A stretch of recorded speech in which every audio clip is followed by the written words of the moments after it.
Dragon Age, the Veilguard. High-level combat parts 1 through 4 have been posted to their YouTube channel. Now, you guys know, I've said like 15 times, Dragon Age, in order to win us over, they have to hit it out of the park for one, because they've had 2 back-to-back flops, and that is a big deal. I mean, you can't just ignore that history with BioWare. They've lost pretty much all of the goodwill and good faith that they would have had with consumers. So people are justifiably skeptical about the game. And one of the things I've been waiting for was a look at some of the combat that was higher level, because the low level gameplay I felt was fine, but it wasn't really that captivating, because like they had one basic ability, and really any game you look at, especially games that have like heavy customization and abilities and things like that, the first hour of the game will always look really crappy compared to the final hour. Like you think of Elden Ring, even the first hour of gameplay in Elden Ring doesn't look that impressive.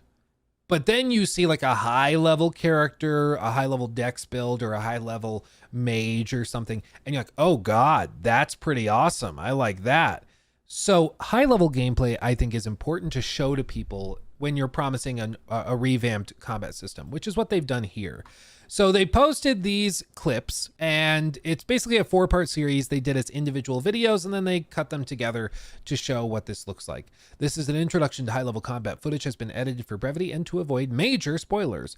Weishaupt Fortress is under attack from Geilenine and her archdemon. Rook and the Veilguard must stop her. Let's get your warrior ready for battle. So we get an actual look at a high level character. Assign abilities and send ultimate attacks and an ultimate attack before jumping into battle. And this is a total revamp from what it's been before. Okay. So the combat in Dragon Age Inquisition, I watched a bunch of videos. I even tried downloading the game, and woof, buzz your girlfriend. I am glad that they are swapping it up. Okay. I think it's good. I'm happy to see that. Transmog confirmed. It also, I mean, it definitely looks like it. You see, they've got a helmet equipped, but also not visible. And then they have this equipped, but then it looks like they have a different armor set that's being presented. So it does look like transmog is a thing here, which is a great day one feature to have. I love that. Level 30, you can see ability driving kick, smash, and control type damage. Physical damage, so there are different damage types. It detonates weakened. Focus all your strength and determination into one mighty kick, and it costs 1 action point. Okay. And this seems to be a significant improvement over Dragon Age Inquisition. I know some people loved the tactical gameplay, but I'm just going to be honest with all of you. I'm thoroughly convinced at this point, if they had revealed basically just an upgraded version of Dragon Age's combat from Inquisition, I think this game would have been torn a new one. Like, probably a few new ones, frankly. I do not think it would have gone well. So I think that this was the right move. I think this was the right move to revamp it, because this is much more popular, I think, with the common gamer. There were some people that were diehard fans of Inquisition, don't get me wrong. It won Game of the Year for a reason in 2014, but I don't think that it's aged that well. This is AC UI. I think technically Destiny was the first one to use this AI. Am I wrong? Because I remember back with like Assassin's Creed Origins, I remember people were just saying, oh, it's just Destiny's UI, which was technically fair, because I think it was. Am I mistaken? I'm pretty sure Destiny's the first one that did this. But you see, they've got different abilities. They've got rings, armor sets, weapon customization, all tying into a weapon score and then a shield score. This is the weapon score for like damage, basically. And then there's also things over here that seem to be gems or whatever that you put into. Maybe that's supposed to be a necklace or something that will give you other buffs and benefits. Equip runes. Runes enhance your power set and access unique abilities. Some of these all enemies within 10 meters are frozen. Okay. Passive 10% frozen duration. Okay. Choose runes that boost a warrior's damage and help with crowd control. All enemies within 6 meters are weakened while it's active. All of your weapon attacks deal fire damage for 20 seconds. Okay. Skill tree. Interesting. Each combat class has an array of specializations to choose from. And thank God it's not one of those like skill bushes like AC Valhalla did. Assassins, Creed Valaha. Naturally. Specialization champion, pinnacle of Grey Warden combat prowess. The champion is born leader who rallies their allies, turns their favor or fervor into flame, and wields a shield as a deadly weapon. Only one specialization can be active at a time. 20% now less likely to be disrupted when getting hit. Flaming weapons last 50% longer. I mean, I appreciate that the effects are larger than like plus 1.2% fire damage when standing on your head and singing the national anthem. Like they actually are things that you'll be able to notice. It's just one of my pet peeves is like action RPG mechanics that you don't even notice when you've unlocked them. That drives me crazy. Defense abilities, necrotic resistance, different rarity levels, physical damage, shield toss, charge to maximum applies necrosis to the first target hit. Okay. Yeah, I'm gonna be dual wielding. You better believe it. Stagger in part 2 of this series. Okay. Okay. And then rings, burning stacks, all afflictions that you apply are applied as burning instead. Oh, interesting. So if you have any other weaponry or stuff, maybe you have a sword that does a lot of, I don't know if poison's one of them, but maybe poison effects that stack really well, but you're trying to build a fire or burning build, you pop this ring on and then you just use a weapon that stacks in affliction, just any of them, very, very well, and then this just converts it to burning automatically. That's kind of cool. Let's see it in action. Let's see it actually moving on. They have the right gear and skills. Team sets off to find their allies. Soon they're met with resistance. Ooh.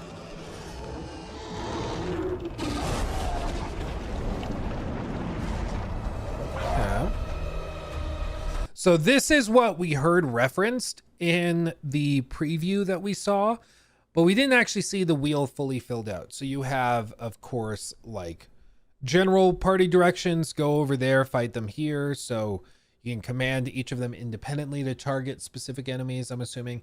And then you have 3 abilities for each of the party members. And then you also have your crystallize ability and things like that.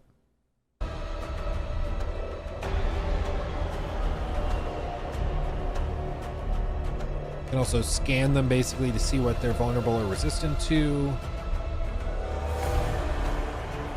Oh, that's kind of nifty. They have abilities which exploit weaknesses have a green outline. So it will tell you automatically if this particular vulnerability is something that can be taken advantage of by any of these individual skills, which is just a nice streamlined way of doing it. Okay.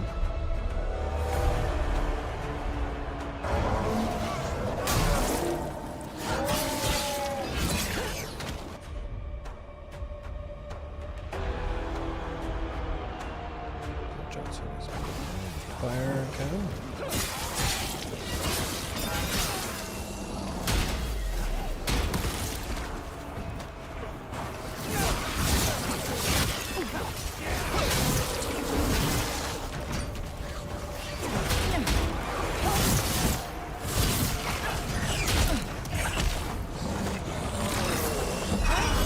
Carry activated abilities.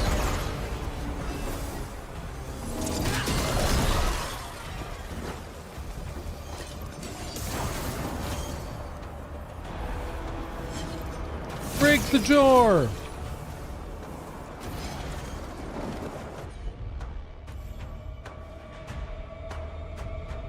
Have commanding individual ones.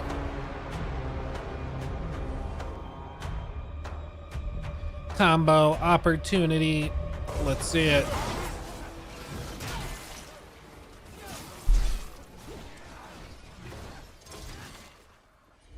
I mean, I'm guessing it's going to be swarms and swarms of enemies, similar enemies. That's where I'm hoping variety kicks in, because even in like the intro sequence we saw, it looked like there were, for each chapter, there's like 3 or 4 enemy types you'll fight, and that's it. So I hope there's a lot more variety. Because whether it's God of War, The Last of Us, or a game like this, when it's just one enemy type you're fighting over and over and over again, it gets pretty dry. Core abilities, face down a variety of enemies all at once. Okay. Specialized in the champion branch. Favors the defensive style of fighting. Cam. Stacking different buffs and debuffs. You guys know me, I love my buffs and debuffs.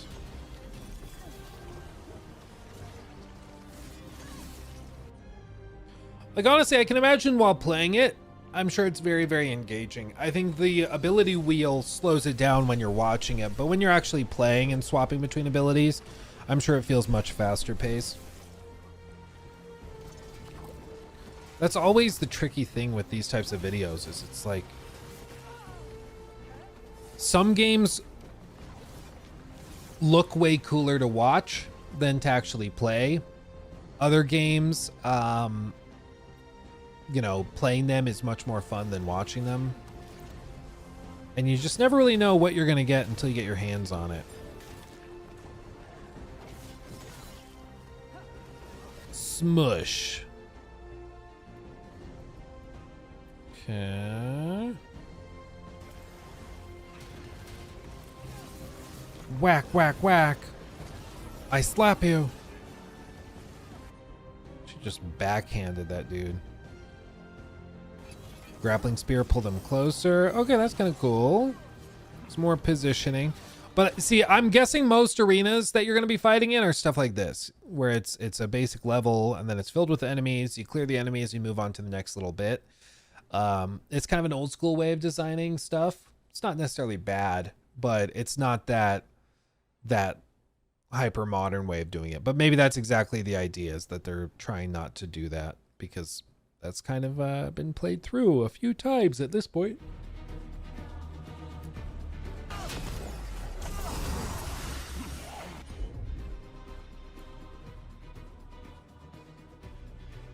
Come.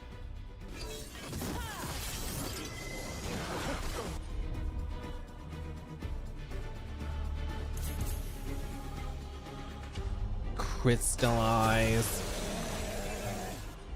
So it's kind of like, yeah, you're loading out your own special little ultimate ability based on what runes you have in there when you activate the crystal abilities all at once.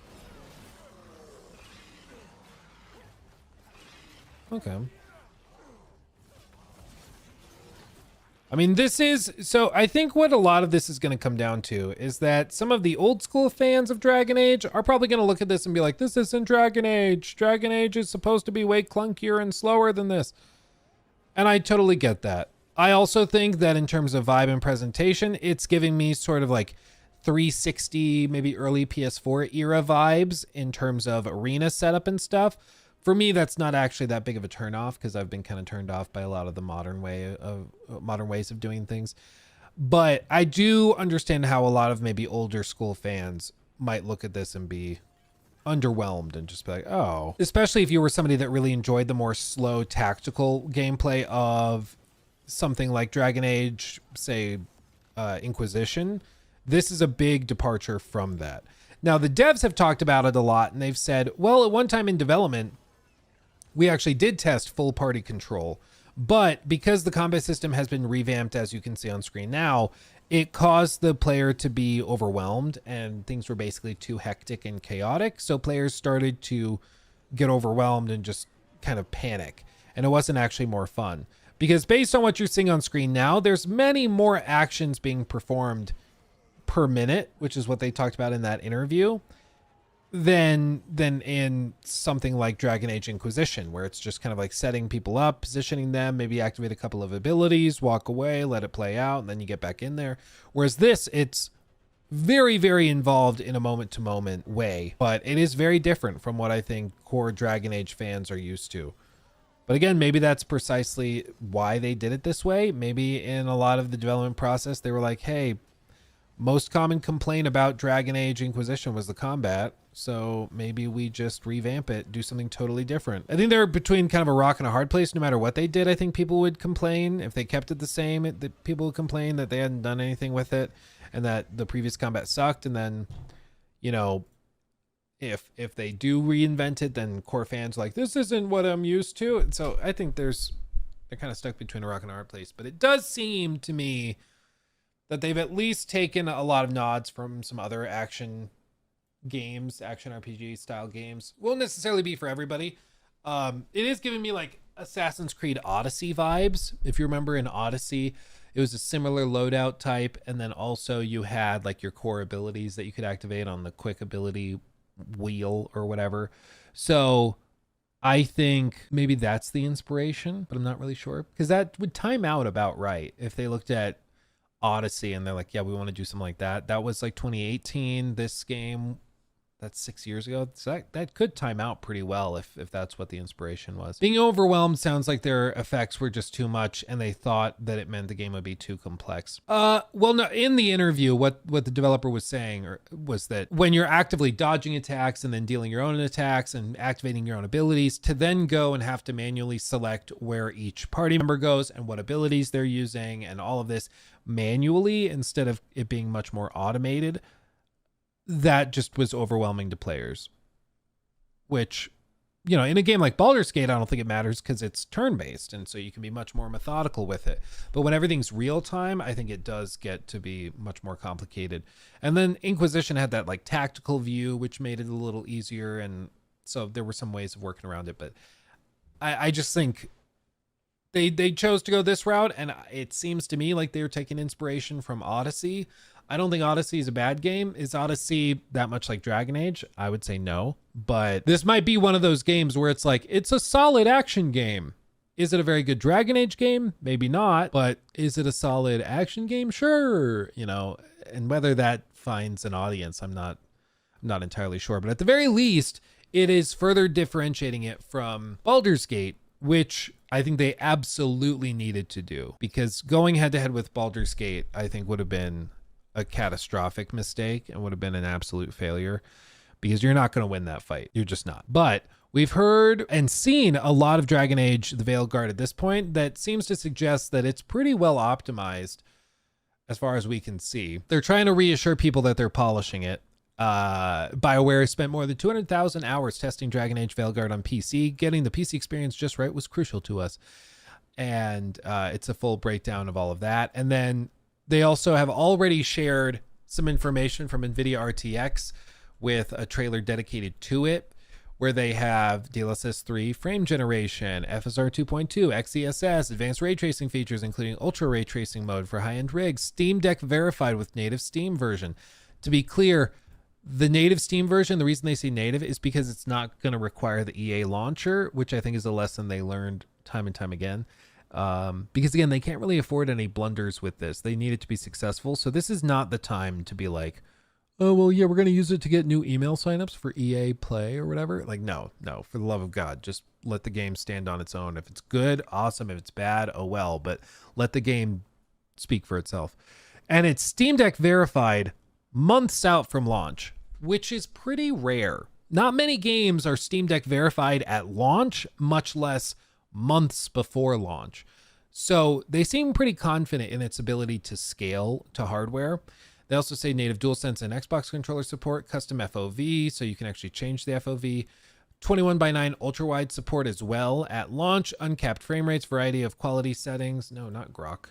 Stop. Variety of quality settings, most of reflected in real time, meaning you don't have to totally reset your game to see them, or you don't have to pull up a menu, close the menu, see what it looks like, pull up the menu again. Like, they actually do the side-by-side showing you in real time what it changes. So it really seems as though they have spent a lot of time polishing and optimizing it, which again is exactly what they need to do for this to be successful after Anthem and Andromeda. It really feels like they made a checklist of all of the stuff that they needed to prove to people to try and win confidence, and they are trying to systematically go through it. And that, to me, is very promising. Does it mean that this is going to be good? Not necessarily. But if they were not doing any of this, like say they were really coy about performance, that to me would be a huge red flag, especially with their last couple of releases.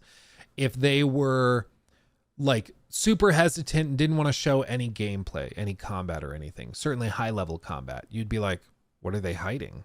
Why are they hiding stuff? But instead, they're trying to be very transparent and clear with it. And that's all you can really, really ask of them. And that's, I think, promising to see that they're willing to be that clear. So I think so far they're doing everything right in terms of the reveals. and what they've showcased. I think now what I'd like to see, and I'm sure it's coming down the pike, I think what players need to see is actual hands-on time with people actually playing the games, like a preview event or remote play session, something like that. I think if they did that, that would help with confidence a lot. And then also, I think what would be helpful would be like I forget what game did it. There was an RPG that did it, where they basically showed like a quest line and then showed the various outcomes if you had done different things. I think something like that would be really, really helpful.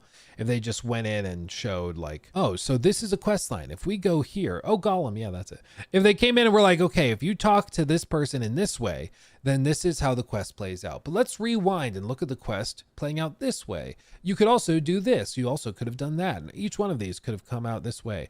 I think that that would be really interesting to see. And I think that would help a lot of people feel more confident that the RPG DNA has remained. Because so far, it looks like a solid action game, perhaps. I don't know what else to call it other than just action game, maybe action adventure. But it doesn't really seem like that much of a BioWare RPG. If this has BioWare RPG-ness inside of it, then I think it could be something really, really exciting. But we just haven't really seen an exploration of that. So time will tell. But I will continue keeping a close eye on it because I think what they've shown so far is pretty much everything that that we would need to see. So I think they're doing a good job, and I hope that they continue to be very transparent. He took my thing.